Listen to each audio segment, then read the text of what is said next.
ข้อยสิมาตำแจ่วบักกอกนะพี่น้องอันนี้เป็นบักเผ็ดที่ว่ามันบ่ทันได้แก่หลายเนาะใส่บักเผ็ดอ่อนแล้วก็ใส่อ้าวหลายกะเผ็ดอยู่แต่ว่าบ่ได้เผ็ดหลายนะพี่น้องอันอยู่สวนปลูกเองมันหนาวแล้วก็กู้บักเผ็ดก็เสียดายก็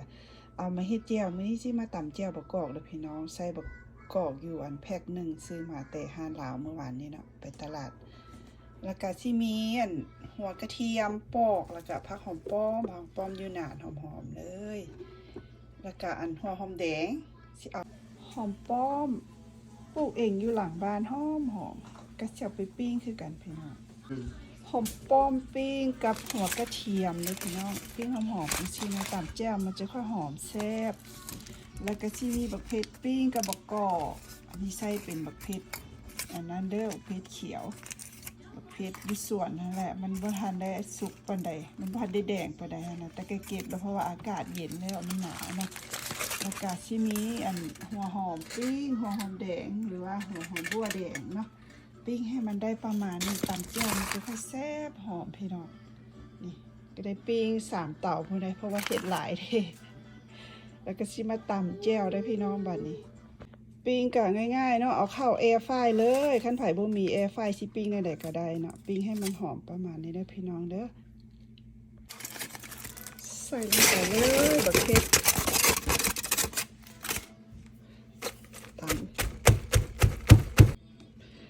ตำให้ละเอียดแหลกประมาณนึงเนาะแล้วก็จะมาใส่อันหัวหอมแดงหัวฝักบัวแดงปีแล้วก็อันกระเทียมปิ้งหอมแล้วก็หัวหอมป้อมปิ้งหอมตำก่อนตำให้หอมอัน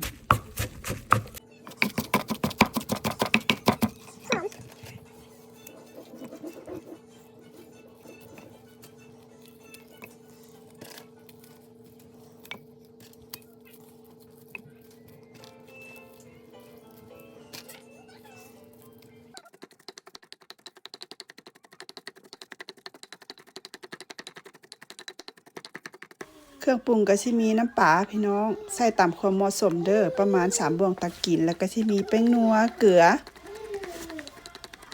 มันจะมีความส้มของบักกอกเด้อคันไผบ่มักส้มหลายก็เอาน้ำตาลตัดน้อยนึงแต่สำหรับค่อยโอเคเนาะซ้ำนี้จะบ่ได้ใส่น้ำตาลเด้อบางคนเขาเจ้าก็ใส่น้ำตาลหั่นน่ะขึ้นกับรสชาติของผู้มักเนาะอันนี้ก็การให้กินแต่ละครั้งจะบ่ได้มีสูตรเด้อพี่น้องอันใดแซ่บก็ใส่ลงไปโลดเนาะอันนี้แล้วกินกับข้าวเหนียวร้อนๆแซ่บๆแจ่วบักกอกบ่ายข้าวเหนียวร้อนๆแซ่บซึ่งก็คือว่ามันบ่ได้เผ็ดหลายเนาะบักเผ็ดอ่อนหั่นน่ะเฮาใส่บักเผ็ดอ้าวหลายแต่ว่ามันบ่ได้เผ็ดหลายผู้ดีแซ่บหั่นน่ะก็เผ็ดอยู่แต่บ่หลายพี่น้องบ่ายข้าวเหนียวร้อนๆแซ่บแจ่วบักกอกปิ้งปลามาใส่เนาะกินแล้วก็เผ็ดแล้วก็ซอกมันมากินในบัดนี้อันนี้มันนึ่งมันกำมันนึ่งร้อนๆมากินใส่แซ่บ